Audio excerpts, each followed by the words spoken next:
Hello everyone, my name is Necrosen, and today we're going to be creating the juiciest game ever. But wait, what is juice? Well, juice is any sort of liquidy substance that you can get out of fruits and vegetables, but in this case, it can also be all of the things that make a game feel really good. The specific game that I'm going to be making in this case is going to be a randomly generated roguelike dungeon crawler. In case all of that sounded like gibberish to you, the randomly generated part just means that all of the levels are going to be created randomly. The dungeon crawler part is just a top-down, up-down, left and right movement game where you explore what appears to be a dungeon. In this case, I'm going to try to make it actually a dungeon.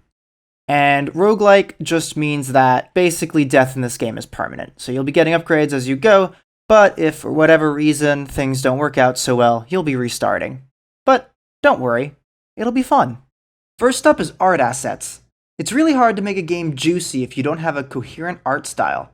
This is important to get out of the way in the beginning because it's going to drive things like screen resolution and graphics placement, which are hard to change later.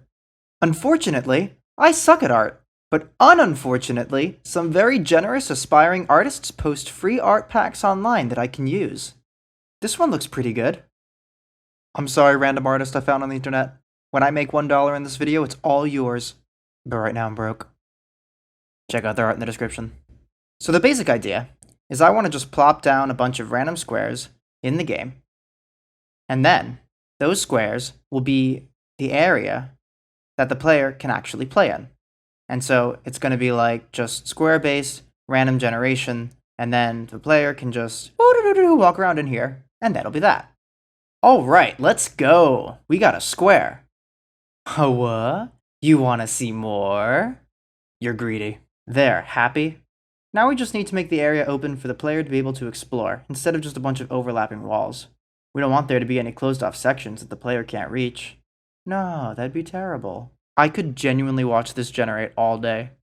Wait, what was that? Fixed it. And made it bigger. Next, we need the main character. It's not much of a game if you can't interact with anything. We've got player idle, and player walk, no, run. And now we've got a little guy. Aw, look at him, he's so cute. He also has a little acceleration and deceleration for that added juice. Another thing that can make a game juicy is smooth camera movement. That's when the camera doesn't just snap to the player. No. It lags behind just a little bit to give you that feeling of speed, and then catches up later. I added that. And I made the game sharper. Should have done that sooner. From here on out, you may notice some numbers at the top left. This is just my FPS, and then another thing that tells me something confusing about behind-the-scenes processes or something that I try to keep as high as possible. Basically, if these numbers get super low after I do something, I know that thing is probably going to make some computers struggle, so I should change it. It's just for me. You don't have to worry about it. I said don't worry about it.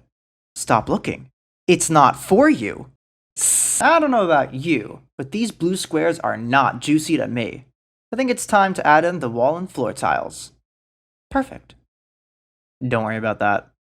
How about walking sounds? Nice. Next up, we need a good old family-friendly, physics-based projectile launcher. Considering that this is a medieval dungeon art pack that I'm using, I think I'm gonna have to draw my own. Okay, not too bad if I do say so myself. A knight with a gun. Physics-based projectile launcher. I also changed the cursor to a crosshair. Yes, the art pack came with a crosshair, but I hadn't noticed that before, and now I like mine. Yes. I added friends. I added effects when you take damage. With screen shake. Very important. And look, it even works when I go to an area. Not that it wouldn't. Our friends can now move when in a certain range of the player. They should have their own projectiles they can launch now. Whoa, those are enormous! Way better. There sure are a lot of them though. Oh no, look at that. I'm a dodging king. I'm gonna leave it. Moving right along. Next we get to make the life indicator. This art pack came with a life container graphic, which is really nice, so I'm just going to fit the form here and give our little knight a 4 life max. I've also implemented the slimes popping if you manage to hit them 3 times, and made some other sound effects. Okay. Now we're really going to up the ante on the juice. I'm talking 10, 20, 100 times the juice. How? Well, with actual juice, of course. When these slimes pop, I want their insides to splatter all over the floor, bounce off the walls, and by the time you're done, just cover the entire dungeon. I like to imagine their insides to be some nice, family-friendly paint. It's not blood. No, that's not fun and safe for children. They're just fun little paint-filled paint piñatas. They want you to pop them. It doesn't hurt them, it's fun. Look, oh wow, look how fun that was for them. There is a tragic lack of screen shake when our friends pop. Better. I've got to say, I am officially wasting way too much time just playing this game instead of working on it. I love this game. But alas, I must get back to work. Next up on the docket is a really satisfying popping sound for our friends.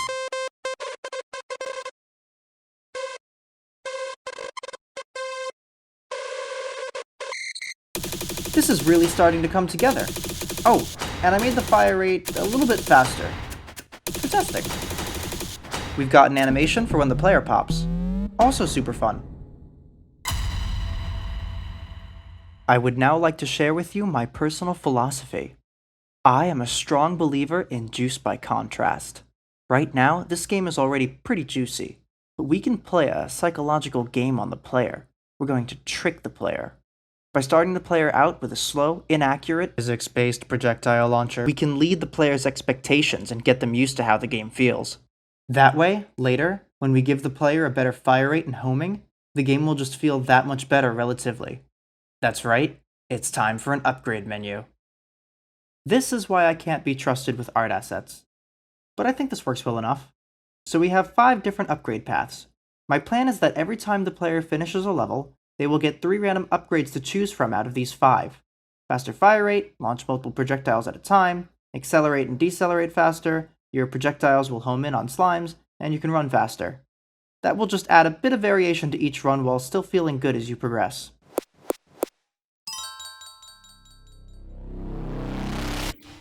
The homing kinda picks whatever slime is closest to you instead of the one you might want to be aiming at, but it's still pretty good, I think.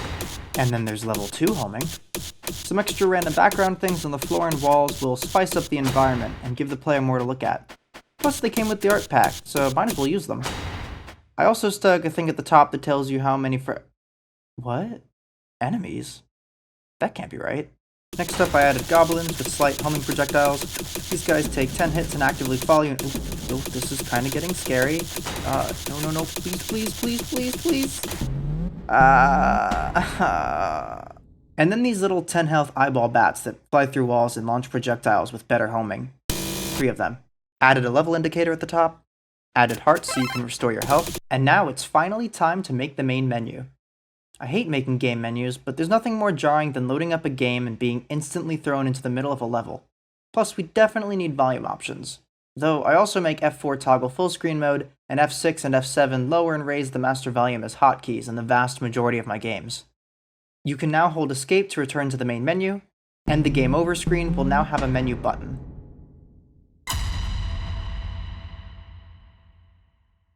I did some off-screen polishing. An extremely juicy, satisfying game needs to end with an extremely juicy, satisfying boss. And that's exactly what I did. We got pretty lucky here. Since the art pack didn't come with a boss, we had to find our own, and by some miracle I found this golem guy that actually matches the rest of the art style quite well, and goes nicely with the theme of being in a dungeon. The boss art pack will also be in the description. It has 4 attacks that it randomly chooses from. There's this laser that goes around in a circle, this thing where it charges around and can hit the player by contact, an attack where it launches a bunch of fists that bounce off walls, and an attack where he launches a bunch of red homing projectiles, which have a chance of dropping a life. After you do a certain amount of damage, he puts up this defensive wall that stays up for 10 seconds. When that wall is up, he can only do the arm and homing projectiles attack. And then there's this end screen, which tells you how long you spent on the whole dungeon, tells you what upgrades you took, and gives you a main menu button so you can go back and do it all again. And now, music. Following my personal recipe for success, I created 3 pieces of music for this game. First, a title screen track that plays an upbeat, inspirational orchestral arrangement to give that feeling of a coming adventure. This piece is short and gets to the main idea quickly, as most players will likely only hear the first couple of seconds, since they just want to start the game quickly. This song is a bit longer, because it's the song that the player will hear the most, and it also builds for longer since the player will be listening to it for long enough to let it develop while they play the rest of the game. The last track is just a short, sinister-sounding boss theme. This theme is just a simple 4-bar idea that loops with slight variations. By this point in the game, the player is likely firing so many projectiles that other sounds will be pretty drowned out, so it's more important to just keep the beat rather than develop a complex musical idea. None of these songs are that high quality, so I won't be posting them to YouTube or SoundCloud or anything like that. I genuinely spent less than 2 hours on each of them. I will, however, be posting them on the game's itch.io page, which you can find linked in the description, so there will still be a place to download them if you really want them. And with that, it's time to see what the beta testers think. But that will have to wait until next time. Make sure to hit subscribe and turn on notifications because there will definitely be many more videos like this coming out soon. Leave a comment on this video about any game ideas that you have that you want me to make a video about in the future. Not saying anything about anything, but I get the feeling that I'll probably be able to get to it. Lastly, I like to set personal goals for myself, so if this video manages to get 1 like, I'll find the courage to get out of bed tomorrow. Bye!